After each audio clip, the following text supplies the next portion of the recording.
Welcome to In the Room, where we explore the elusive world of casting for film, TV, and commercials.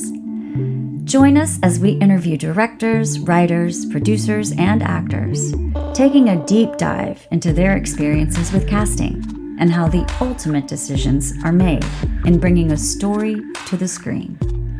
Get an inside look at casting and find out what really goes on in the room.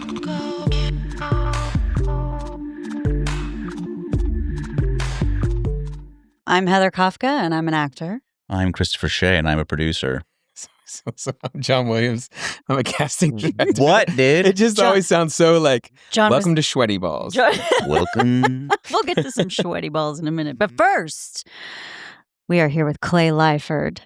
Hey, Yay. thank you for having me. Clay Liford is a Texas-born filmmaker and University of Texas Film Program alum. He's written and directed 4 features, including Earthling, South by Southwest 2010, Wuss, South by Southwest 2011, and the AFI Audience Award winner, and Slash, South by Southwest 2016. His short film, My Mom Smokes Weed, screened at over 40 festivals, including Sundance in 2010. As a cinematographer, Clay has shot over 25 features, such as David Lowery's Saint Nick, which played South by Southwest 2009, and Gaby, South by Southwest 2012, which won the Grand Jury Award winner. It's like a South by. South by loves Clay Liford. We'll talk about that. I think I might have been past tense. on And that one. contributed to the cult horror anthology, The ABCs of Death. His work extends to TV development, with shows produced for CBS Viacom and Scott Free. He also produced the Sundance short Rat Pack Rat in 2014 and co-wrote Yen Tan's All That We Love, which just premiered at Tribeca 2024. He is currently in pre-production on his next dark comedy, The Texas High School Regional Theater Festival Murders, and he's here with us today to tell us everything we need to know. Hey, Welcome, Right? Clay. thanks. Hey, I only have one small correction. Is that Yes. I'm actually not Texas born. I'm New York born. What? But I grew up. Hey. No, I only bring that up just to show that I'm not very intelligent because I have no reason. I have no family here. So, like, I'm here. It's so hot. I hate the heat. I have New England blood, but I choose to be here. So that's on me. So that's the level of intellect you're going to get on this thing today, is the fact that I'm so dumb that I choose to live here. Okay, so wait a minute. Okay, hold on.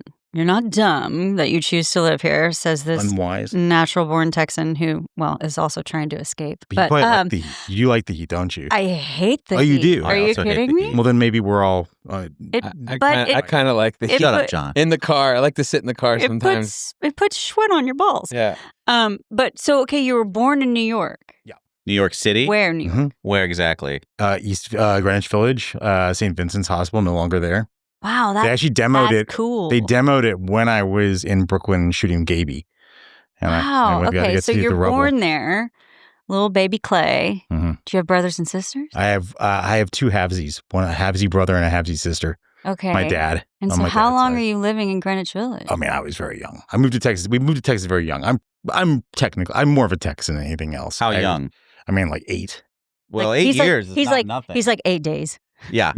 3 minutes So after. were you in Greenwich Village or? No, like actually, my brother had the apartment we were in for like all the way through past I was in college, and it was like rent controlled. And we were like East 88th, in between like 3rd and Madison. It's like this awesome old building, and like we could have kept it in the family. Like I would have moved back just for that place. No kidding. He just like moved. He just moved and didn't tell anybody. And I'm like, Is that considered the Upper East Side? I don't. Is it 88th and 3rd? Is that what you 88th said? and Madison? Like, Oh, I just We wish had I the lived same there. situation in LA on 2nd in California in Santa Monica, and it just went from friend to friend to friend to friend. yeah, I'm not a good enough New Yorker to know the answer to that question. Yeah, Is your yeah. brother It's- still in the family for this atrocity he committed I mean, by letting go as of much this as apartment? any of us ever talk, we're not the world's closest family. Though I did, my sister's kid is now a successful filmmaker, and she interned for me, and I wrote her, like, she went to film school in Germany in Hamburg, and now she had her first short just a year ago, played Slam Dance, and then she got an artist residency in San Francisco. So, Oh, and she's wow. doing amazing work. So, like, What's her name? Johanna Shout out Johanna. Oh, that's Guston. awesome. Hey, so what's one of your fondest memories as a 8-year-old or younger child? And I have no memory. I'm 50. I don't remember these things just anymore. blacked out. It's gone. Well, where did the movies come from? Where did all the Probably my mom, I guess, because like my mom took me to see. This I do remember, like Here we go. snapshots of. First movie I ever saw in the theater was Alien. At 3 years old, my mom took me to see Alien in the theater because my mom's very good at momming. Yes. That's my mom's favorite movie of all time. It was Aliens. The only movie That's a she would good one. watch more than once, including any of mine. She went into labor in Blazing Saddles. That's amazing. With you, or- Yeah. With you? 74. That's amazing. I would love that to be my origin story. Yeah, and it was like down the street. So it was like in East Village, some East Village theater in like February of 74. Incredible. She's like, we don't need no stinking badges. But my Having mom was baby." a Juilliard trained dancer. I was like a dancer back when television, like live television shows had like backup dancers, like pre-Fly Girls, where it was like she was a dancer on Sid Caesar's Your Show of Shows, and she was on Soupy Sales. So, you know, Wow. to the point that we had like famous friend, or my family had famous friends, like because my mom's best friend, the only friend I had, my mom's best friend was married to Gregory Hines' guitarist, and had briefly dated Rip Torn before that, and they became good friends. And Rip Torn was technically my godfather. If you Google my name and like the first thing that would come up before I made films, it's still on there. It's like Rip Torn is technically, even though I've never had a conversation with him in my life. Wait, It's a childhood in New York. can we just go back? Gregory Hines had a guitar. I was about to say the Yeah, same he thing. toured. The actor? Yep, he's The- he's a dancer I and was a like the singer. tap I know he's a dancer. dancer. I was thinking that he had to You gotta tap dance to But we're talking something, about right? guitarist. Keith, Yeah. his You gotta dance to well, here's a something. crazy one. Yeah. So Keith's son Max was on Sesame Street. He was my first friend as a kid. He was the only friend I had in New York at the time. Now he's in a famous death metal band called like 40 Below Summer, I think they're called. But he's most famous for me. Do you remember the Talking Heads video, Burning Down the House? Yes. The Of course. kid that's mimicking David Byrne. Yeah. That's Max. That's That's your Keith. godfather. That's actually my Oh. my only friend from childhood Oh. when I was like under 8. And I actually talked to him since and like seen him multiple times. But yeah, it's my mom's best friend's kid, who, with the father of which was Keith, who is Gregory Hines' Hines, guitar player. guitarist. Dude, I want to see this documentary. Jesus. Yeah. I know. Yeah. Family tree relationship. Soupy Sales came to Spider. visit my family in Dallas, and we had moved there when I was 2. I didn't get to go to the dinner, but my dad had made a reservation at, like, remember Tony Roma's? Yes. Yeah, at Tony Roma's. It was like, that was fancy in Dallas, I guess. Oh, God. And but he made it under, like, stupidly made it under Soupy Sales' name. And you know, Soupy Sales is famous for being like pied. Like his whole thing, you get pies in the face on every occasion. So because he knew he was coming, somebody leaked it. So they went there and he got pied. No way. Like at a non-camera event, like just like going. So my dad's response, I think that was the last time he ever visited my parents. Oh. And then we got to know the true Soupy Sales. Jeez. Yeah. No. Oh, my mom also dated William Shatner before pre-Star Trek William Shatner. Really? Mm-hmm. Live long and prosper, Clay. And but the best story that came out of there was the fact that he was on a show called For the People. It was like a legal show at the time. It was right before Star Trek, and it was right when they hadn't broken up yet. A TV Guide had did a profile on him, and in the profile, it said, "Oh yeah, he has a wife and kids in there in Ontario, wherever they work. He's Canadian, but he like came to the States to work."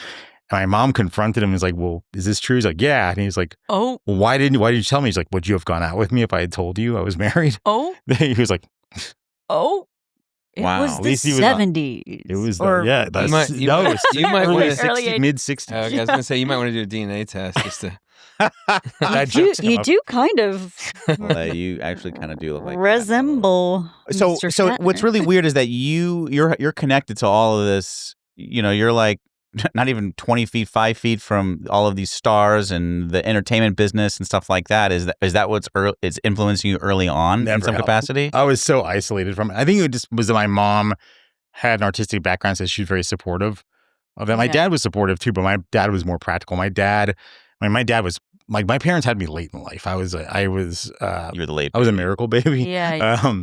My parents had me. My dad was in his 50s. My dad fought in the Second World War. Wow. My dad was a prize fighter. He fought for the welterweight championship of the world in 1953. Lost, but my dad was a prize fighter. He was My grandfather fought in that. Yeah, my And dad fought was in World War Normandy. II. And he lived in New York City. They might have known each other. What the Wow. fuck is happening? What is My happening? grandfather was a Golden Gloves John. champion. My brother was because of my dad. Get out of here, What dude. is happening? My brother was a cop for many. He was a cop for over 30 years. In New York? In New York? Mhm. Wow. In my PD, he was a sergeant in Times Square. Dang, man. So like talking about like 10 to 18, or before you even left New York, what's primarily your interest? What are the things? I had no interest. I was too young to have None at all? interests Comic when books? Nothing? No, I mean, I don't Garbage remember. Pail Kids? I don't remember much. I mean, like what do you, like, maybe I'm weird that I don't remember Movies? movies. Okay. Okay, so then you come here. Yeah. And then. And you move straight to Dallas? Yeah, we Is came it to like Dallas. suburbs? Yeah, several different suburbs. And you're Garland. like public school, just Mhm. doing your school Which one was your thing? favorite? Which suburb? I mean, I basically grew up in Richardson. So. Oh, Yeah, yeah. Richardson. Okay. I heard about that one. Okay. And I mean, I loved, like I was a classic indoor kid. My parents are big readers. I was a big reader, and like my dad. I came from a sports family, except somebody had to be not the sports guy, and it was me. My sister and my brother are both very athletic. Did they play sports? My brother was a Golden Gloves champion. Oh, right, and then right. my sister is like a mountain woman, like rock climbing type Wow. person. But so yeah, you're reading books. What are you reading? oh, just everything. I mean, I What do you I was a big prefer? nerd, so like like your typical Sci-fi and sci-fi shit. fantasy stuff, and Yeah. then also just I think I've always had a pretty wide interests, both fiction and nonfiction. But like, I mean, yeah, I was a big, just like every classic indoor kid from the 80s. Yep. It's not, I don't think I really broke any new ground there. Yeah. Did you have an Atari? Sure, yeah, Hell and yeah. Nintendo. It's hard. Yes. Okay. Then my dad was really good about getting the wrong technology. Anytime there was like competing technologies, we had Betamax. That was me. I had Intellivision, Betamax. I Yeah. had the Betamax player. way To be fair, they promoted them like they were going to be it's a around better forever. It's a better Yeah. player. And it is a better player. We had the Cadillac of Betamax. It was the Sony Beta 3. It was like the one that had like wood paneling on it. And it was my Incredible. dad didn't know what to do with this. He gave it to me, and I recorded everything on it. And like because I recorded so many things I cherished, and there was no way for many, many years to get it to a different format, Yeah. For a consumer grade. That Betamax, which weighed like as much as like a scooter, like a motor scooter. Yeah. I went from apartment to apartment with me. Like I only got rid of it maybe a decade ago. Did you watch? I watched Officer and a Gentleman and A Man with One Red Shoe. What tapes did you have that you watched over and over? I pretty much I taped every episode of Star Trek: The Next Generation on it. So like I had every single, and I sat there like When you first say run, taped, is it Yes, like a he VCR where you recorded still it off plug the an TV. RCA cable? and Yeah. I timed out the commercials. I was like that Yes. obsessive about it. Wow, that's We amazing. used to do that at my house I too. figured out exactly how much pre-roll there was on the tape, so I could actually Incredible. time it out. We did a lot of that at my house too. And then we would have collections in the closet of all the VHS tapes marked. We recorded a lot of HBO on location, like the comedy. We recorded a lot of the young ones. And we would just watch those things over and over and over again because it wasn't streaming. You couldn't do, if it was a rerun, maybe you could see it again. But like otherwise, that There was was so some that cool you to us that couldn't- we could just yeah. play it whenever we wanted. My favorite thing growing up was Night Flight because like it was like basically YouTube before there and YouTube and MTV. I mean, Totally. but Night Flight was amazing, and like I have like tapes of Night Flight stuff. I should probably find a way to get those. Which those One of like, the yeah. streamers is putting it out now. Yeah, Yeah, no, that- actually, I I think it's almost Criterion gave one of or- my. Yeah. No, Night Flight has Joe Shapiro, who it's its own runs thing, its right? own- It's Yeah, its yeah. own thing. I almost gave them my first feature for free just because, but then I was like, oh, I should probably maybe not do that. But yeah, I A had 4-course meal. Yeah. Right, which we did not mention in the bio. No, it's okay. It doesn't need to necessarily. I'm not I'm proud of it, but I mean, I just dug into the internet just real briefly just to kind of see what we could find about it. It's Just so you mentioned know, on Letterboxd. Chris It's is mentioned new does it on mention here. who Google. distributed it? No. Chris is new here, and he did your bio But this time. No. all of the reviews are glowing. Well, it's become kind of a cult item, but the thing about it is I have the person who distributed it is a famous filmmaker, not famous for good reasons, who decided to also get into distributing other people's films. This person is considered the worst living filmmaker. By the way, super sweet guy. I dealt with him. He called me personally to ask to buy my film. Uwe Boll, director of all the bad video game movies and the one who would court controversy, when he would publicly declare that he's actually a German ex-boxer, and he would publicly declare that he used Nazi gold to make his movies just to rile people up. But he called me and he's like, I love the movie. I want to put. He had a company called Bull AG, and it was putting stuff out, and besides his own films too, obviously. He did Postal. He did that Postal movie to House of the Dead and the House of the Dead sequels and all these things. If Jeremy Irons needed a paycheck, he was in I think King and Crown or some. All I know is I went to the American Film Market with him one year, which is it's like if you took a film festival, but no one's there because they like movies. They're just it's for all foreign buyers to buy American films, and then also for American buyers to buy foreign films. It's a weird kind of cross-cultural connection. Where is this? Is it in Berlin? And there's a West Coast and East Coast one. They're both there. I went to the one in Santa Monica. Yeah, it was in a one. Radisson. It's everyone has a booth and Right. It's in a hotel. So we had a hotel room. And they just had the door open. There were 3 TVs of their movies. And for some reason, I was in town also for AFI. It was the year that Wuss came out, and AFI in 2012. And so I was like, okay, I'll go anyway. And he asked me to go, so I went. But he had, I'll never forget this. He had paid for John Rhys Davies, the actor from Lord of the Rings, and Salah from Indiana Jones and Sliders. And he's there because he's in one of his movies. But there's nobody for us to interact with. So we're just sitting on a couch next to each other this in this hotel, an average size hotel room. And occasionally somebody would walk in, look at the screen for a few minutes, ask one question and leave.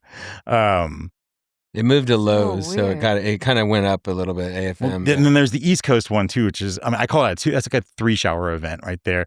But the joke was that people buy movies by the pound there because it's just anyway, yeah. So wait, you landed in Dallas, and then this was your first movie. I think. Wait, that's the first movie you made? This was billed as a 4-part anthology. Well, what I did was where each part was supposed to be a separate part of stuff. Just so we can clear, this is the first movie you made. The first feature, technically. Well, what happened was so I went to I went to high school in Dallas. I went to college at UT. I was going to go to New York for an internship with a company I was working with, but then my family, my dad got sick, so I went back to Dallas. And by the time that that resolved itself, I was kind of entrenched. And I had already started shooting some little budget movies. I kind of came into some 16 millimeter gear because I had a production that I worked on that ran out of money that I was a cinematographer on. And they were like, well, I'll take the camera. And I turned that into 7 more features. I was working a lot with Trauma and Sci-Fi Channel. But what happened was, and then on the side, I was I worked at Wishbone the last year. Then I worked at PBS. And then I was just kind of jumping from project to project. And in the background, I do my own stuff, shorts that were not very good. But eventually I did a short that was that classic, it's too long for a short, but I was pretty proud of it. I went to Russia for a while. I shot some of it in Russia. And it was this segment. It felt it was this weird Russian fairy tale about cannibalism and these witches in the woods and stuff. And we shot in the summer gardens in St. Petersburg. It looks great. It's on film. I had some actors from Tarkovsky films in it, but I was I don't know what to do with this. And the few places it played for a 20+ minute short was the few places it played was it felt right. So I was well, this is a third or a fourth of a feature. And I had some other stories that were also kind of had the through line of being different takes on cannibalism. And one was funny, one was meant to be scary, but this one was a fantasy. So I'm I'll just do them all. I'll just have an anthology creep show thing that I just happened to be the director in all of them because I had the scripts and I'm I already shot 1/3 to 1/4 of the movies, so it'll be a easier. Well, that's really a stupid thought because these are all ambitious shorts, so they basically all had the production design and had a completely different cast, completely different production design. So it was like making 3 more mini features instead of making like a truncated feature. So it was completely way harder. And it's definitely the type of thing that there's no way that you could, that's the folly of youth. You can only do that. Yeah. You only make that bad decision young, but also follow through with it young. Like I was 25 or 26 when I did that. And like, we pulled it together. It was shot on film. It had a few famous actors in it. It was made for $50,000 on film. I shot in like a lot of like, I got the police department to let me shoot in the old Dallas County jail and courthouse where they shot RoboCop. We loaded in every day over the exact spot. They pointed it out to us. I had to have some off-duty cops where Oswald was shot by Jack Ruby. Like that, that famous photo. He's like, ooh, like that spot. We loaded our gear in on every day, but we shot in a prison. We had like a guy in a monster suit. My guy in my monster suit ended up because he's now the biggest stunt guy in Hollywood. He is the only stunt guy. He's everybody. If you flip in a movie, you're him. He was stunt Sulu. He was stunt for Star Trek remakes. He was stunt Spider-Man for the Andrew Garfield ones. James Cameron gives him a shout out in the Avatar commentary. His name's Ilram Choi. He's amazing. Ilram, great guy. But he literally like spider walked across there's this narrow set of bars, like the drunk tanks or whatever they had there. And he would like crawl down them. Everybody always thought it was CGI. I'm like, no, that's him. He's like doink, doink, doink, doink. Because That's so amazing. How old do you think he was when he was doing that? I mean, he was our age. You guys were all... We all came up together. And if you didn't have like the folly of youth, as you say, and like the gumption and just... Yeah, I'm happy I did it for sure. Was that the direction? Just doink, doink, doink, doink? Pretty much. Yeah. Well, look, he got a whole career. I'm not going to direct that guy. I mean, I don't know. I would not know how to be like, hey, I can't do that thing. You just do the thing and make it look good. Here's where the camera is. Just don't land on it. Because he did a thing where he like was bouncing around. He like leaped and like landed like with his face like right in front of the lens. It was like on the ground. It was great. That's so amazing. But all those, I mean, there was a bunch of us that was like from that little, there were a bunch of people trying to make films in Dallas. And I'm trying to see how I can say this and not sound like that. But like there are so many who try to make films in Dallas. And the ones who were, let's just say, those of us who are like marginally competent, I don't want to be like any bigger than that, we kind of gravitated together.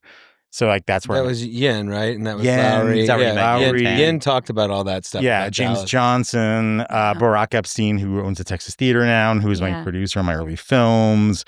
Max Hartman, who is the lead actor, and Tina Parker, who's one of the creative heads of the Kitchen Dog Theater in Dallas. A bunch of really great people. Those are also great people. I mean, Dallas is great. Like I like to think, and it's kind of the thing that's like held me to Texas was that like this idea that there's like company towns where they have the infrastructure to make movies like New York, LA, and I guess Chicago or Atlanta to some degree. But like everyone's jaded and there's no like, let's put on a play. And like everyone like in LA, everyone knows if you have like the most basic bare bones, like mid-century house, like it's $2,000 a day to shoot there, right? Or you have the other thing that's like you can go to some like middle of nowhere in Nebraska and they'll give you the keys of the city and the mayor will name the day after you. But you have to bring everyone in because no one has there's nothing there. There's no infrastructure. Yeah. But that weird little Venn diagram, there's like a few places where you've got still like that cool, you've got trained people, we're a Panavision hub.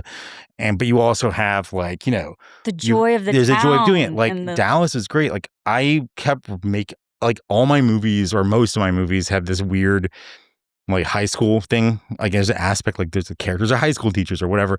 And we shot 2 features at Garland High School and they were so amazing to us. Like we only paid for insurance. They like, hey, do you need some kids? You need some kids to be in this thing? Like Barack and I would go and like give like a film lecture at the little film department. They're a kind of burgeoning film department. But the people who ran that department were like, it was a mom and her son who kind of ran that department and they were so amazing. They're in the movie like for a second, like a little cameo. But like, I remember like, so Wuss, my 3rd feature, starts with a high school reunion scene that's like in the gymnasium.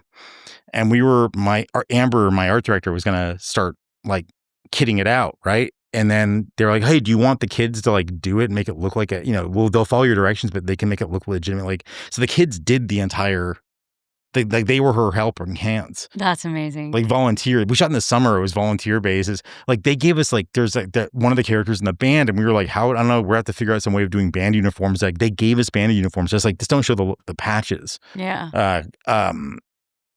We brought Tony Hale in there. Tony Hale's in the movie for briefly, and we brought him in, and he was like amazed that everyone was just like, he's like, yeah, you're not going to find that. Like in LA, if you Austin was like that. Yeah. Dallas is like that. Wilmington's like that. Savannah's like that. Like, there's places all over that are still that way.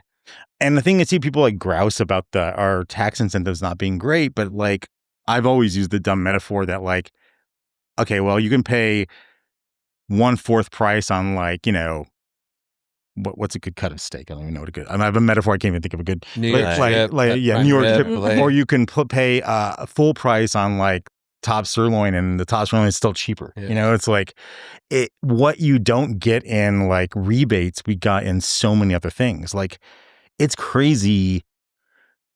I mean, like I made that first feature in 2005. I was like post 9/11.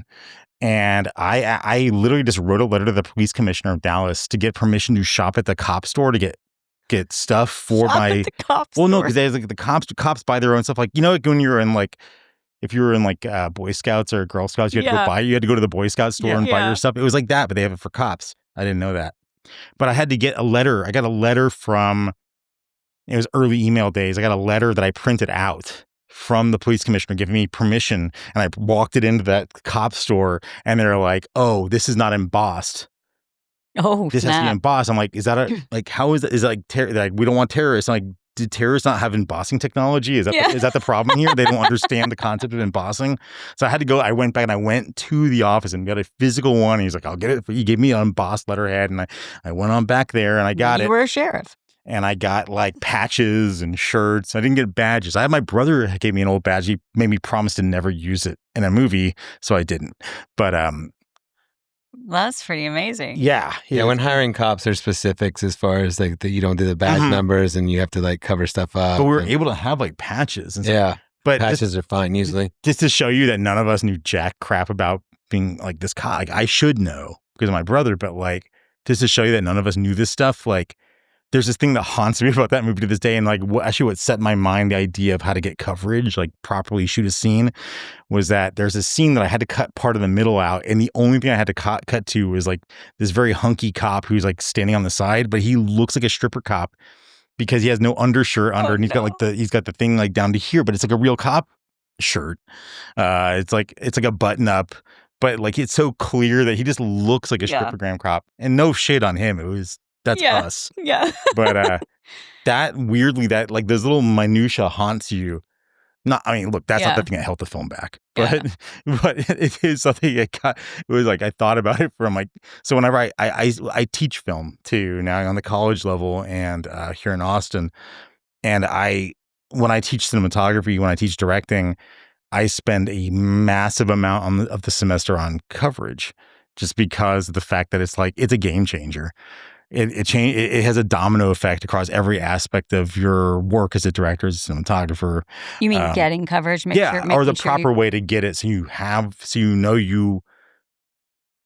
scene, and it also weirdly takes the pressure off of you because there's a system. If you do it the proper way, it's something weirdly enough I did not learn at UT, and I feel like most people do not teach properly. In my not so humble opinion, there.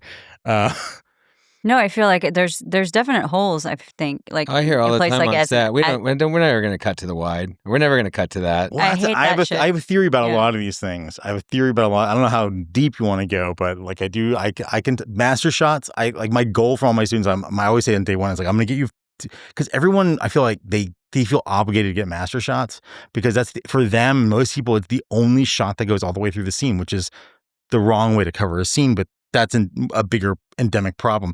But what happens is if that's your only shot that's going to go through, you're going to have everyone like face forward and it's going to be like kabuki theater and it's going to be flat against the horizontal x-axis and no one's going to ever want to use it because it's going to be ugly as hell.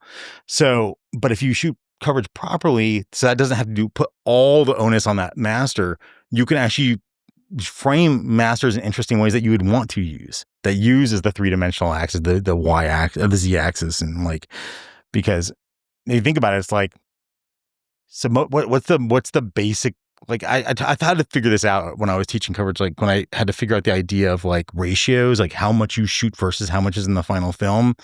And I figured out like, okay, if there has to be a building block of scenes, like every scene is different, right? So you can't really have like, oh, the atom is the building block of, sciencey stuff. But here it's like, oh, what's the most common scene? The 2-person dialogue scene is probably like the most common or baseline level of a scene. Mm-hmm. It's going to be the one that you see more than anything else. So if that's the premise, that we're going to use that as a kind of like a base standard. If you think about it, like the shots from there, it's like, okay, well, if it's 2 people talking to each other, people talk to each other, they usually face each other, right? Mm-hmm. So if you shot a master and you want to see both their faces, you either have to have them both awkwardly facing forward, or you have to have being a profile, which means you're on that flat axis. You don't have any depth. And if you want to have depth, that means somebody invariably has to be facing away from the camera. Which, if that was your only shot you could reliably cut back and forth from if you needed it in an emergency, you would want, that would be a problem. You would have one character whose face you don't have.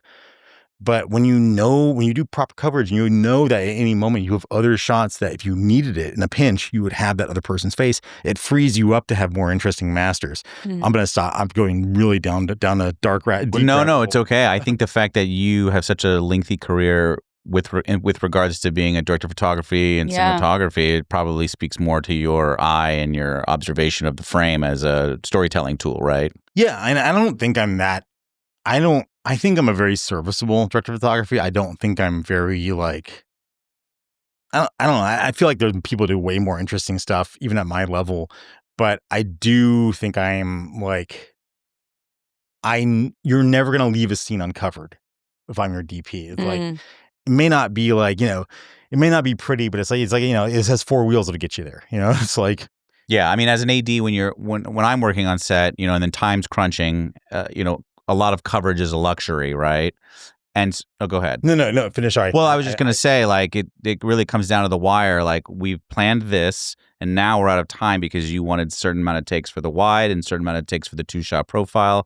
And now we've got to just we only have enough time for shot, reverse shot of coverage. We don't have time for extreme close-ups. We don't have time for that insert. Maybe we can use the wide for that or whatever. It's always a conversation with regards to time. You don't want those inserts anyway. Mm-hmm. Exactly. The road to hell is paved in insert shots. Mm-hmm. I love this conversation. But what I'm also going to say is that there's a lot of independent films out there now, really stylistic independent movies that figure out a way to, the cinema of economy, basically, and provide you with enough storytelling elements visually where it doesn't rely. I mean, you always hear these stories about what you see on screen is a very simply and economically told story visually. But then you find out that they spend hours shooting coverage that they never wound up using, because they didn't need it in a specific moment. But they did use it in a sense. Because that's the thing. It's like, that's the argument you always have to have. It's like, well, if you're not going to use this, what's the point of having? It's because you're giving yourself opportunity stakes. You are giving yourself options. And those options are theoretic. They're beyond theoretics. They unlock the best version of the scene. And you wouldn't have them until you get to the edit. But and here's then you the have thing. all of those options. I learned a crazy thing, and I figured it out. And again, this is probably something everybody else figured out. And I just I'm dumb, so it took me a moment to click. But if common wisdom on a set is that you shoot widest to tightest, right? You go in from your master, you start working your way to your close-ups. Mm-hmm. And invariably, no matter how well your sets run, at the end of the day, you're always chasing the clock or whatever. If you shoot, like, if the master is the only shot that goes, like, gets the entirety of the scene and everything else, like, sometimes people do, like, these little piecemeal, I call it jigsaw puzzle version of the coverage. It's not really coverage. And that means that every shot is necessary because, like, in a lot of times directors in their head, they'll be like, well, I know I'm going to start on the master and I'm going to cut to the medium, blah, blah, blah. So I'm only going to the medium for this one part of the scene because I'm only going to use that, which, like, the thing is, if you shoot all the way through like a master for every shot, one, you need fewer shots. But here's the crazy thing. If you think about it, if every shot has covered it from beginning to end of the script of that scene, right? Not just the master. By the time you get to those close-ups, if they're last, you actually, if you ran out of time and you're like, okay, we have 3 people in this scene, We're down to our close-ups. We shot a wide and like over the shoulders for all three of them. Now we're down to these close-ups, and we only have time for one. Like if you shot it all piecemeal, every one of those shots would be necessary because those other moments would not exist in the other shots because you shot around them. But here it's like, oh, well, we have emphasis shots on these characters already. We can actually make a decision like, okay, if I have time for one, I can be like, okay, whose scene is it? Who has the change in the scene? Whose scene is like having the pivotal? We're watching the scene because a piece of information is being delivered. Someone's learning something or somebody's doing something. Like maybe that person gets the close up and the other people don't. And it's not like the other people don't have their emphasis shots ready. Now it's actually a stylistic choice.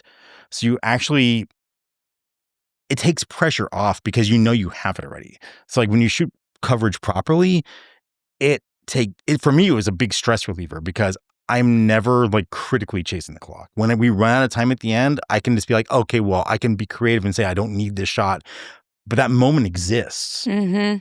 It's not that it doesn't exist. It exists in multiple other pieces of coverage probably by that point. You got it. Yep. And that to me was like, I mean, it's such a small sounding thing, but it was like the most important technical thing I think epiphany I ever had. I always flag that in my classes. I'm like, this is so important because it for me, it changed my life. Like it took me from being like freaking out, not even thinking about performance, just being like, how am I going to get every one of these bazillion shots on this list? Because I had broken it up into too many little moments and not thinking about shots as like, I think when you start, because of storyboarding, which I think is, I'm not a big storyboarder, not just because I can't draw, but also like I'll do storyboards if somebody else's department is impacted by having it shot wrong. Like I shot some movies for Sci-Fi Channel's DP, and if like there are a couple of like dinosaurs in them that are CG, and if like you shot the plate wrong, that could be $100,000 difference on the CG. I don't want to be the guy that costs production that. So like those I would use a storyboard for, but everything else, the problem is when you have storyboards for like two people sitting talking, it locks you in mentally to like a cutting scheme. You start thinking about each shot as a moment and not as following a character or having a job or a purpose. So for me, I assign jobs like the master. What does the master do? It's a geography shot and it shows spatial relationships between people. What's a pure close-up? Well, that's a emphasis shot saying, pay attention to this person at this particular time. Then you have like betweener shots where it's like a little bit of geography and a little bit of emphasis, and it's like an over the shoulder. So it still shows you where two people are in relation to each other, but it's clearly owning it to one person. So of the two people in the shot, right? So by giving every shot a purpose, even if it changes, if somebody walks into their own close up, and that can happen, you know, like you would still can denote that on a shot list. I can look at shot lists also and be like, are any of these shots superfluous? Because like, if I were to write the job of the shot to the right of like the shot on the shot list, like this is the geography shot, this is the emphasis shot for this character, this is the emphasis shot for this character. If I find myself writing the same tag on on more than one shot, I'm like, okay, well, I clearly have a shot I don't need now. And I can be more economical about that and spend more time on certain things because I know that the shots they're not moments, they're jobs. So then for all that, because it seems like, you know, you have all this amazing expert knowledge and all this experience and all of this just like, The most you know, amazing. the most amazing, like of all amazing. But then what do you feel like when you're directing actors? Well, that's the best Like, part. Does that feel fun or does that Yeah, feel it's hard amazing. or does that It's feel so much easier because now I know that by knowing that myself and my director of photography know the job of a shot, then I don't have to think about that anymore. So then you just get in there and then you say, But I'm just about the performance, and also I will tell you, so like I don't have like rose tinted glasses for shooting on film as a low budget filmmaker because one of the things that really hammered home this idea of like letting a shot live on a person was that back in the day when we were shooting on short ends, 35 or 16 millimeter, like every foot of film you spent cost money. So not only did you have a time budget, you had a film stock budget, and that was like the single biggest expense on a low budget film. And so you could not afford to shoot coverage, not because of the time, but because of the footage. And so you would have to shoot this piecemeal kind of style. And so I remember on Four Course Meal, one of the segments, it's 2/3 of its film, and then one segment is on early HD. And that segment, was so freeing. Because it was the first time in my professional career as a director, I was able to shoot for performance and not shoot for the footage I had budgeted for that scene. Because you're saying you weren't under that pressure.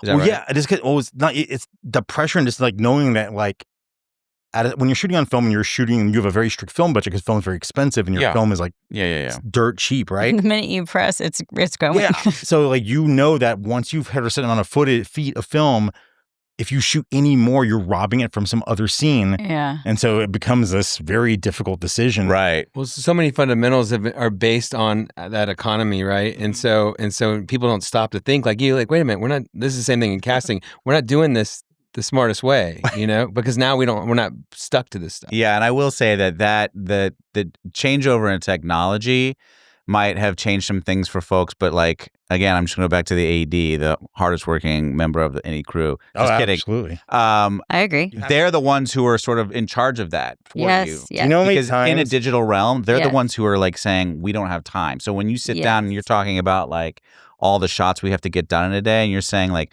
we have a 12-hour day and we have to get 67 shots. And you're like, I've done this so many times, we're not going to get 67 Well, that's where shots. proper coverage saves you because you can easily sacrifice shots when you have a Well, and that's the point because there's so many filmmakers now who rush into it, and their answer to that thing when I'm saying like this isn't doable inside this time frame is, well, we'll just go fast. We'll just move really quickly.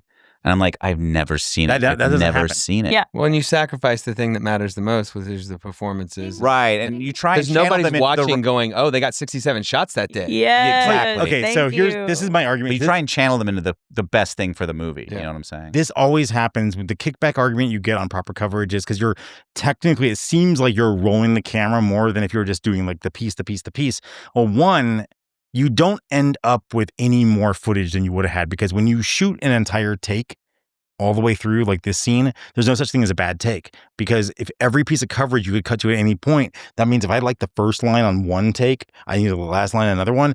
I need fewer takes overall. Whereas if you're doing piecemeal and that moment only exists in this one angle, then it doesn't matter if it takes them 45 times to get it right. You're committed to shooting 45 takes because if you don't, then that moment does not exist. Right. So what you're advocating for is to run the entire scene from Through beginning to every end, shot. through every shot. I agree with that too. Whenever we get into these conversations on film sets where it's like, we only need this one section of this one thing, and I'm like, that's a dangerous thing. You know who else wants that? And it kills the actors. You know who else wants that? Because it lets the you actors you act. build a performance too. That's the thing. It's like that was a weird epiphany thing because it's like you'd think they would teach that in film school, but I did not learn that. And most people don't teach that because the intuitive thing versus counterintuitive. If you're not a filmmaker yet, like if you're just getting into it, the piecemeal way of making a film where you see it in your head, you write the script, you see it in your head, so you're only going to shoot the parts you need, this clump from these different angles, seems intuitive. That seems economical. That seems right. Intuitive. That seems... And the other thing seems wasteful. Right. But the problem is, it's like, no plan survives engagement with the enemy or whatever. Like the film, they say this all the time. It's like the film you write is different than the film you shoot, which is different than the film you edit. And to be able to treat that as a feature and not a bug, you have to be able to flex to that. And if you only shot the part the way you saw it in your head back before you knew the space, literally the size of the space you're in, how many steps it takes to cross the room, changes it. The cadence of the actor that you cast versus who you imagine in your head. Yeah. These things are, you could be the most savantish, like, you could be the Goodwill Hunting of in your head directing, I guess. But it doesn't matter. It's still going to come out. Like, there's no way to get it there. Now, like, some people are geniuses and but if you're an average filmmaker like myself, the most responsible and safe way of doing it, and actually the way that allows the natural aspect of film being that it changes. Yeah. You can turn that into a positive quality and not just be like a lamentable, like, that's not what I saw in my head. Because I think a lot of what I'm hearing you sort of say is that a big part of the process is that the film is made in the edit in the end. And so if you don't have, like when you do it the way that you're doing it, you will have the most amount of seeds in your garden. Well, you have the options. Right. I've known so many performances that were not we've struggled with, but we've been able to build that performance. Yeah. And without what he's talking about, what do you do? You're stuck. Then your movie could be ruined. Yeah. I got hired. I'm editing a feature right now that I was not on set for, and thank God they have good coverage. But I've done the thing where like, I did the thing I would laugh about hearing George Lucas do, where like I had a shot on somebody, but I like the words and like the performance in a different take. I just literally took the words individually, slotted them in their mouths. Nobody's ever noticed. Oh, really? Yeah, because I was a dialogue. One of my first professional job out of college was a dialogue editor, cutting and shifting dialogue, which we were talking before about AI and it's crazy. What you can do. John was talking about AI. We are. Wow. We were. But I have a funny thing because, like, you remember during the Oscars, the brutalist controversy about like how they changed his Hungarian accent. Yes. See, that's okay. I am 100% behind the idea of like, don't take jobs, don't take art away from the artist, don't try to like, work the way around. But that is different. That is just the people who got up in arms about that missed the point of like, that is something we've been doing forever. I was changing performances, but through dialogue editing, which is an entirely different job/skill set from editing, where your job is to go, and it's not just like you're not mixing, it's about literally changing a performance by altering. Like can I curse? Yeah. Yes. I mean, they used to call it frame fucking. God. Where you would actually go into the field, but it was interlaced. You'd go into the fields of the individual fields of the frames, and you would take like sub vowels out and like move things around. But so it's just that, that's not anything new. They just had a better tool to do it. Mm-hmm. We've been adjusting. I mean, that's what editing is, adjusting performances. You're changing the cadence of things. That's not the boogeyman part of AI. I think there's definitely some things that we need to be worried about. That I don't think is one of them. Yeah. That was a weird, that was just like a weird dog pile because it seemed like, well, I think those people are saying like, well, if you open the door, I don't think they understood what rushes in. Process, but the doors start with this, and then next thing you know, it's that. like a whole and then isn't there also some sort of consideration that when you are an actor playing a role, part of the challenge of that role is you are not that nationality. You are putting on this accent. You are becoming this other person. How well you have achieved doing that, to the extent that it moved audiences this much, deserves this award. Well, now you're saying, does it? Because that part of it wasn't really you. It was done by a computer. From what I understand, it was just in selected places. It wasn't the entire performance. From what I understand, it was like, they didn't like they didn't lather up the whole performance. It was like particular moments and scenes, which is something we do in every movie with dialogue editing. Like, again, I'm doing it right now without AI. Yeah. No, can I tell you? It's like saying you can't color a scene. It's like we have to keep the scene, the color. It's like, or the sound mix, it's like we're always playing with the elements.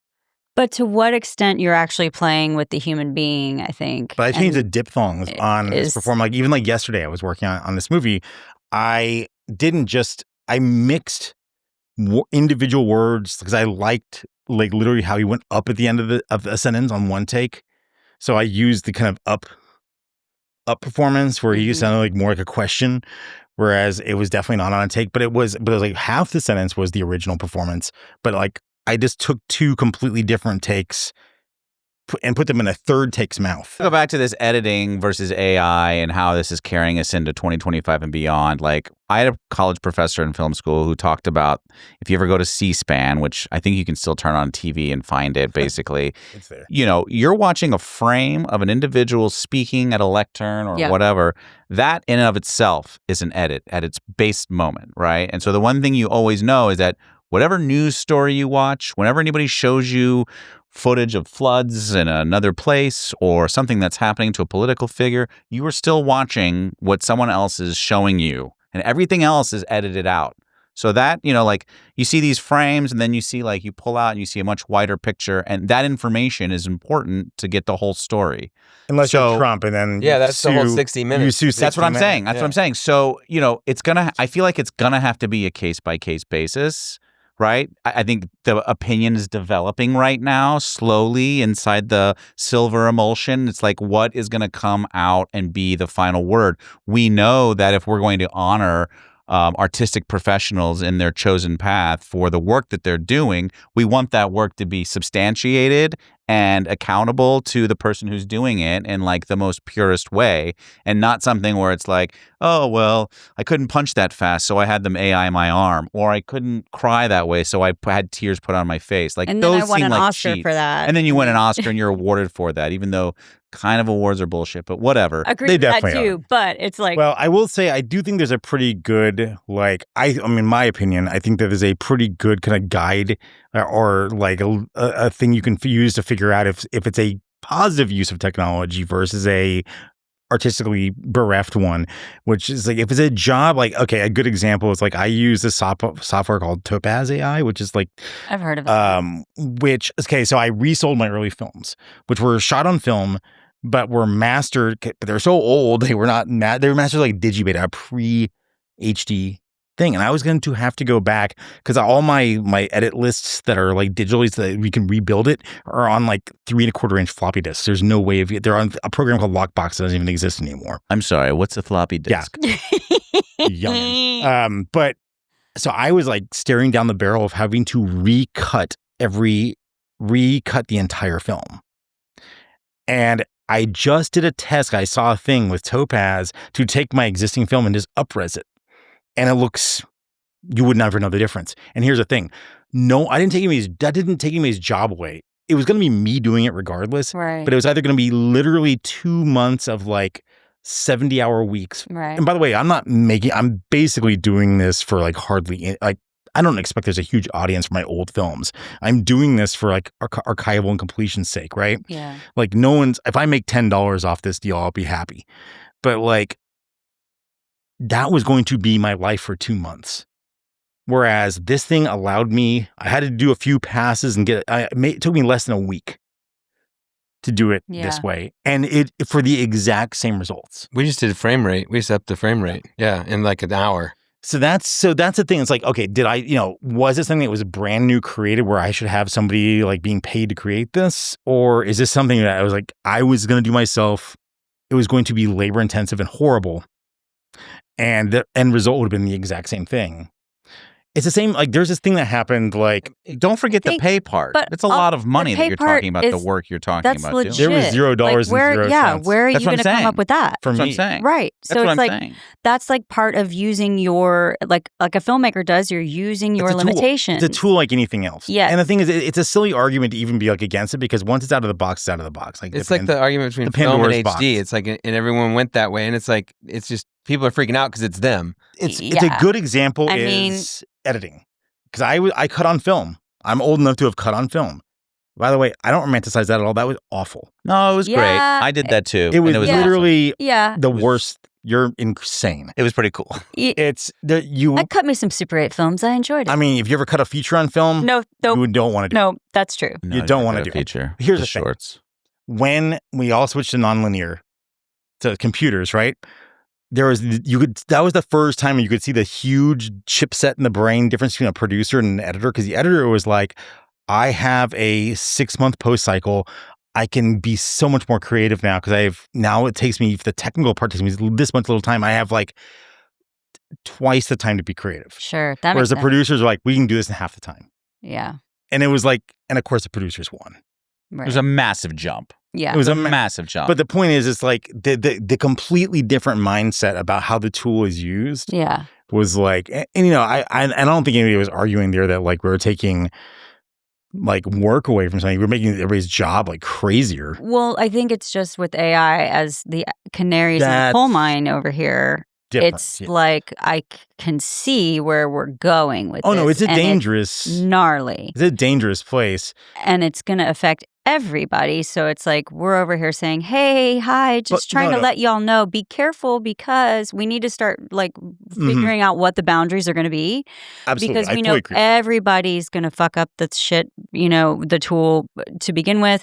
They're going to, take advantage. The money's going to come to play. I mean, already listen, I'm not going to like go to bat for like, commercials, but like that entire industry is wiped, if you ask me. Like Commercial editing is dead that's too. terrifying. No, like the whole thing, Yeah, period. It's If you all can been be replaced. a guy who types into a computer, this is what I want, and for $1,200 create a perfectly good commercial. People are already If even rejecting that. it. It just happened with They're an AI not- model. But they're not going to reject it because it's commercials. You're gonna reject it people- because you care about that brand, and if that brand's trying to sell you food or trying to sell you, I know you don't think so, but I know consumers. But people don't care. They do about care. They do brands. care. People do. But they hate commercials. No, but they care that you're trying to sell them with a computer and saying this is smarter than me. This is manipulating me. I get that, but like when the commercials look as good as they look, and all commercials we just want to skip through them anyway. We're just all the commercials I've that been we in it watch so are going to deep. be AI. Authenticity, real, all that stuff has mattered to them for so many years, and I agree. Yeah, there's certain things like like commercials, You're shoes. the people though? who skip commercials. It's hard. For You don't us. know that. You know from the outside of performing it, and it doesn't matter to you. But from the inside of what they do, authenticity is everything. No, but I feel like capturing real moments that people relate to, that they can then be moved emotionally to buy something, is the whole game. So when is the last commercial that's done that? Because I feel like It doesn't matter. It doesn't matter if it's done it or not. That's what they think. That's what an industry thinks. Right, but I feel like they're a little misguided at this point It's because the same thing you're thinking about filmmaking, right? I feel You're like saying the audiences maybe don't care it anymore. doesn't matter. They spend the money. That's where the money comes from. Well, But ultimately, they're not going to want to spend the money making all these commercials. If they can get soon, that for cheap. As soon as someone backlashes, as soon as sales go down, they're going to flip out. It's just like a movie. It's just like you saying, well, humans matter to tell stories. Yeah. If we go sit in a seat and pay money, they're never going to fucking hire a human as long as they live. You know what I mean? If we go support that, then it's all done. So it depends where you spend your dollar. Yeah. If everyone stopped spending money for a day, we could get our government to stop. I know, right? right? So wherever you Yes. Let's stop spending so money. wherever you put your National money strike. is where they're gonna support. So if you guys support AI with your money, they're gonna do more of it. I've seen it happen already on the small scale where actually a backlash stops something dead in its tracks. Because I'm a writer and I write my side hustles. I write like tabletop role playing game content for different companies. Interesting. And I was writing for Gamers are always like, so they're Wizards of the save Coast us. had a huge kerfluffle where they were trying to change how they charged, how they hired and charged people for work on their like digital tabletop, which is like a huge. It's like this is Hasbro, a big part of their company. Yeah. And a Twitter-based backlash in 48 hours, like 40% of their people unsubscribed from it and like canceled their subscriptions.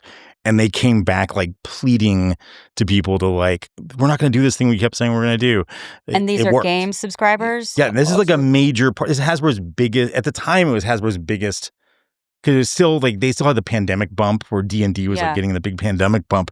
And it was, but I saw this happen in real time where in 48 hours, they killed this initiative that was going to do a shakeup on their biggest money model. Why can't we organize And like then that in also, other areas? like it's just going to take one kid jumping off a roof to do some pull thing that he saw with AI, and he cracks his neck, and then everyone has to label it, everyone has to regulate it, and Coke or whoever that does it is going to get the massive see that. We already have it. We already have truth in advertising. We already have, this is a closed course. If you read the little bottom, like in the legal involved with pharmaceutical and all that stuff, Oh, they it's have like the to old be, car ads where you have to put the thing in the car ads. So it's like it's not that easy for them to just like change a massive, we're talking trillions of dollars. But you don't Until think the they could just, I think it's the same thing in movies. I swear to God, but same you don't thing. think, but How much did Trump? well, I don't know. Why in movies though? Huh? Why in movies though? But I'm just saying, it's That's where actually different. That is something where Jackass people has are to paying put it right. attention. Jackass, you're going to have to tell people that they're No, they're but watching. my difference, what I'm saying is different, is that it's going to be a lot harder to get people to sit through an hour and a half movie of AI people when Right. they really want to see people. Yeah, that's than why it is- theaters are doing so Then that's well. when they're gonna- That's why That's what I'm YouTube's saying. making $88 billion. people stop Wait, saying I didn't they'll finish my point. back It's off. going to be harder to get people to sit through an AI movie where they're trying to invest in people and these are fake people for an Right. hour and a half than So it that's how we is win. to have people watch a commercial that they don't really want to watch anyway. And it looks exactly the same as all the other commercials that are for pharmaceuticals, which is like happy people moving in slow motion outside, throwing a ball. Like, I mean, you know, what I'm saying is like, I do know what you're they saying, can but just as do that with broadcast AI. fails, as we start finding where advertising has to go and we go to vertical, everyone has to try to fool you before you swipe. Like you're basing everything as if this world's going to be the same how it is, and it's not. No, that's It's probably already true. huge Yeah, advertising it's not. changes that everybody wants the That's probably- influencer look. The personality driven advertising is so huge now. Yeah. They're not going to. I mean, All the money, billions is going all to these influence. ads. This is why you don't do a commercial for SAG anymore, because they're spending everything on influencers. They're spending everything on UGC. And they want it the to only look- reason you guys aren't getting that money is because there's no infrastructure for it. Mm-hmm. You know who's about to crash and burn big time though is influencers. Gen Z they're tired of them. They're tired of them. Speaking of Gen Z, though, I just want to kind of refocus None back of us are on qualified to on talk Clay about real Let's quick. talk about Clay. Well, listen, Yeah. So Gen many of Z. Clay's movies sort of deal with the subject matter that, like you even mentioned, it takes place in like a high school or those formative years. Is that something that was like important to you when you were making these movies? Is there a reason why you focused on that as like your through line in the stories that you decided to tell? I mean, I just think that, so as someone who, when you're telling stories and you're looking, like, you're trying to connect to people on a level, and like so high school and whatever you go through in high school, it's a pretty universal rite of passage. So you can speak about your specifics of things you want to speak about, but you have a common through line. You know, there's not a lot of there's so much like a balkanization of like people's existences now, but like we still share certain things in common, and these are very impressionable moments. You're at a pivot point in your life. If I don't have to explain to you what's happening in a moment in high school, like I don't have to be expository, like it's some sci-fi film or something, right? Like you get it just from a look somebody gives, or like, because assuming we've all been there. Yeah. I mean, there's some sort of, we have, I like the idea. It's a shared experience. Yeah. Like most of us have been through some, even if you're homeschooled, you've been through something of it. Some version of your, like how, maybe if you didn't deal with it directly, you dealt with the fact that you had friends that did, and that affected you because you weren't able to share that. Like it's a pervasive, not in a bad way. It's just it permeates everything. And it's at a time when you were still having new experiences. So these things mattered. And so it's a lot of time you get a lot of firsts happen around that time. Yeah. And if you're like a late bloomer like myself, it's like, some of those firsts that for some people came earlier, even come a little bit later. So But the first cut is the deepest. Unfortunately, we got to wrap this up because we got to go. And the one thing to that is that now kids aren't going to have that experience. What? High school? High school. No, they're Just going to Betsy DeVos's, the ability for That's why. the training that they're going to have one teacher that they're going to learn from, which is AI, and this is already happening.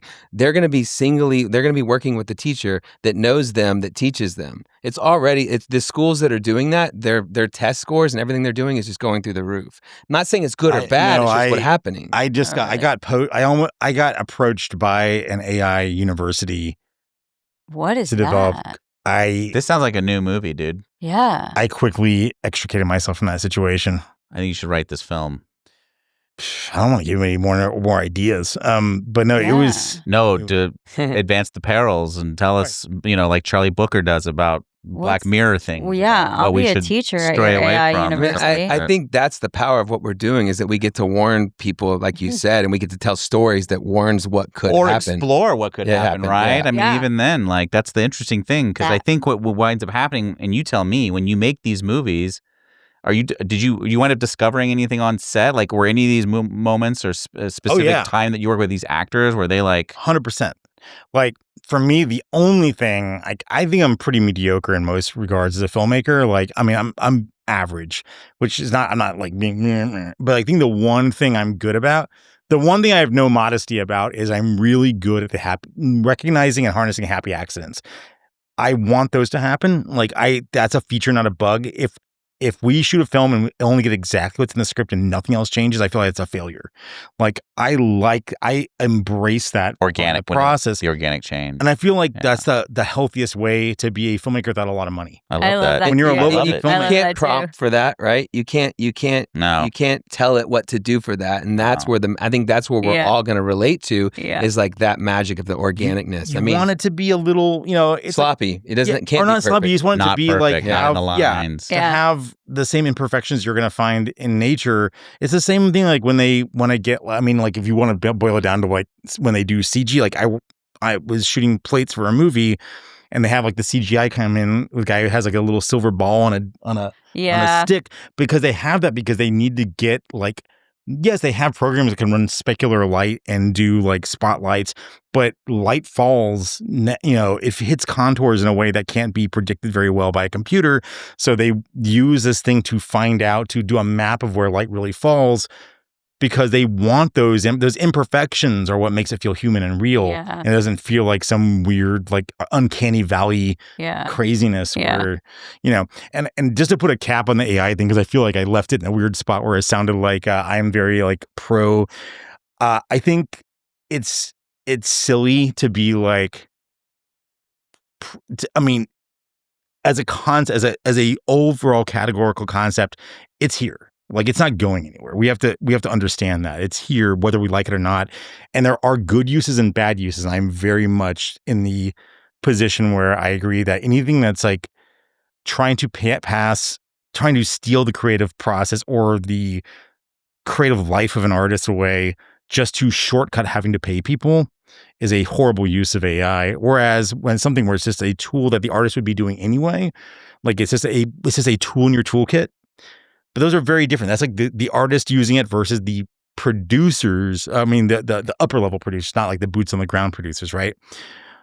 Who are using it for nefarious purposes. And those are things like that's what the strikes were about. And like that made 100% behind it's the funding. We have to figure out different funding source, whether it's crowds that support us, right? Because then we're not answering, we're building creative. And if we can get a direct line to our audiences and we have an exchange there, we don't have to adhere to a studio saying, you needed to cut $20,000 of this, you need to cut this. And we don't have to go beg for money. And that's the opportunity, I think, right here is to be able to develop your own distribution line. Yeah, it feels like we talked about this, but it all feels like if you take the reverse approach, the getting you to like sit in a place and watch something.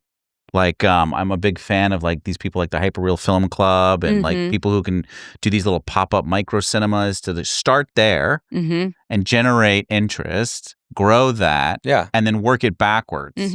Yeah, I think that's great. I think before you know it, now you've got it's four wall. You did exhibition, but now you've got a distribution network. It's just four wall. But you made an important point, and I know you're probably trying to wrap up, but like, so talking about the idea of like people are willing to only sit through certain things, and there is a pushback when the audience does have more power than they think they have.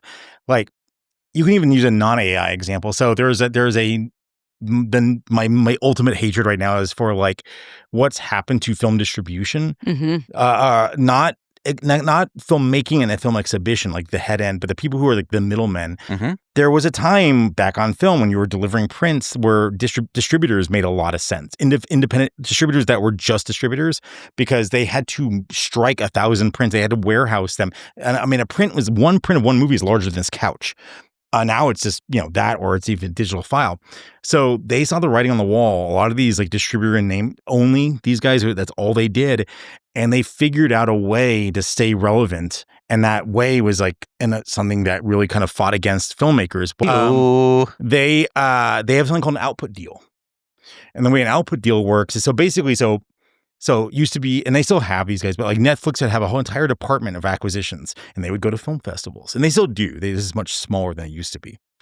But so a company like Gravitas. Even not even Gravitas. Gravitas is a great example of this. But even like Sandler and all these guys, they have output deals. Tell me about the output deal. Here's the deal. So here's what so you got a company like Gravitas. They go to Netflix and they're like in there because they're worried because this is what they do. They have who's worried? Netflix or Gravitas? No, Gravitas is like they go to Netflix. They're like, this is how do they have job security because they're not needed anymore. You can sell directly. So they're like, hey, you had this whole department. You're having to go keep these people on staff. You have to go to film festivals. You have to find stuff. Tell you what if you let us have, 20, pick a number, like 20, 40 films per quarter that will meet all your tech requirements, we'll handle all that stuff. You don't have to worry about it. Just give us discretionary control. And we're going to, every quarter, we'll back up the dump truck and dump off like 20 to 40 or however many movies, right? And so they would, so yes, Netflix still does have festival presence, but like so much of that is being taken up on output deals. So basically your film, when you sell it to a distributor, like Gravitas, unless you're like some huge thing, which they're probably not going after you anyway. You fit within a glass box. They know exactly how they're making. They have a set amount of money they're making every quarter, so they just have to deliver however X amount of films that they agreed to, right? So there's a glass ceiling. There's a minimum you'll make, but there's also a maximum you'll make. There's no reason for them to negotiate. And if you say no, they have a pile of Blu-rays or that they can look at and they say, eeny, meeny, miny, mo, and usually they're, from what I understand, I mean, I'm sure I'm oversimplifying this, but like the standard requirement is just passes technical QC, which you can do on your cell phone these days.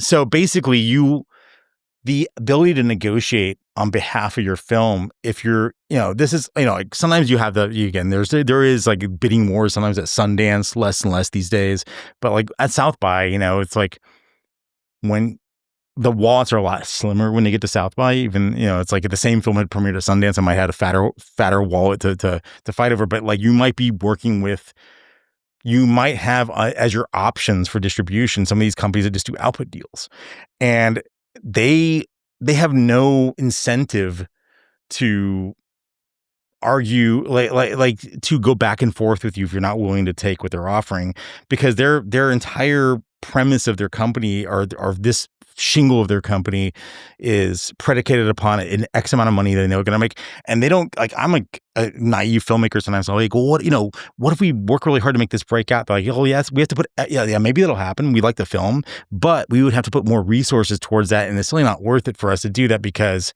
if it's a 10 to 20% chance it's going to break out, it's like, how much more is going to really break out? Well, then it's like a bad record deal. I mean, we got to wrap this up, but I and it's also a last stop, right? Gravitas last. So once the big four studios pass, once the big four streamers stop, it's like you have to go to an output deal if you want to get your money out. And I mean, I have horror stories of this with big films, so I don't want to get into that because of the same reasons you don't want to get into stuff. And on Next a good time note, on a very special episode. if I can end on a good note, though, the one thing I was going to say, the reason I brought it up is I think there's a pendulum that swings. And it's just like, it favors the artist, it favors bad commerce, but the audience has more power than I think. So like Netflix has given over responsibility in these rights. So it's not just Gravitas. I'm using them as my whipping boy. Because there is so little incentive to quality control, you get that weird thing that happens on Netflix now where they lost all these good movies. They either have the weird Netflix originals or these movies like, where do these things come from? There's, and because of stuff like that, think about Netflix 10 years ago versus Netflix now. It's like they are hemorrhaging audiences. And like they're very opaque on their metrics, but it's come out that they've lost they've had a bunch of bad quarters. And there's going to be a point where they're going to be like, okay, we have to root out the cancer. And I think my if I was a betting person, it would be the output deals are the first thing to go, because the easiest thing to cut out. And it's like that'll be not because of altruism, but because of like they're going to try to save their asses. Well, no, YouTube surpassed all of them, and so they're all thinking short term. How can we? YouTube's $88 billion next year, and everyone's like way down here, so they're all chasing YouTube. We gotta go. Okay, we gotta go. Clay, we gotta go. But thank you you so much for coming and sharing. We gotta bring you back because there's so much to talk about. Yes. Yeah. I can say more things that incriminate me and get myself in trouble. Same. Like we're all doing it today. Is there anything on the horizon? You said you were editing a movie. I don't know if you got anything else. Yeah, I've been writing a lot. I have Theater Fest we were really prepped to go a little while back, and then we had a bunch of bad, unfortunate things happen, kind of like gummed up the works. So I'm kind of like back at the point where I'm about to make another hard push to get. This is the Texas High School Regional Theater Festival. It's a dark comedy, yes, about UIL. But I think we have, we were a labs project. We have lots of good word of mouth behind it, but it's just, these things are also tenuous, right? Yeah. So I think I'm at a good point to kind of like push forward on that again. It's, so hopefully maybe have something set up for that. I mean, realistically, not till next year, but. And you're teaching?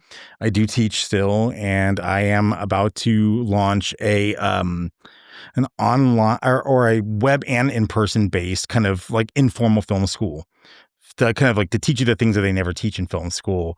And I'm basically setting it up so working filmmakers who normally would not have the bandwidth for presenting their ideas and for mentorships will actually have an easy way in to do that, to fill in gaps in their schedules and to like make a little side money, but also like giving real wisdom.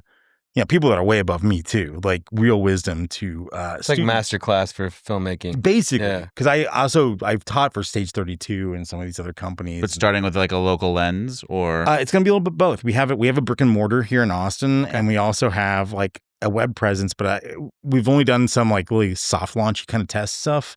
But I'm hoping that later in probably not till next year at this point, but the working title right now is Those Who Do. because it's like making fun of that old adage. It's they used to say, those who can't teach. And I'm like, well, people always want to learn from filmmakers who are actually working. So those who do. It's good. Yeah. Like it? I dig it. But keep an eye out somewhere we'll for keep that. an eye out for that. Awesome. Yeah. Thanks, Clay. Thank you so much, Clay. Love It's having such a pleasure you. having you. Yeah. Yeah, we definitely have to have you back. You'll There's be so back. much to talk about. Yep. Yep. Stay tuned for Liford Part 2. Our show today was recorded in studio by the good folks at Record ATX. Check them out at recordatx.com. Our theme music is produced by Jonathan Price. You can check out some of the sounds he makes with his project, The Mid-Cities, on Spotify. Follow, subscribe, and smash that like button if you see one. Thanks so much for listening, and we'll see you guys next time.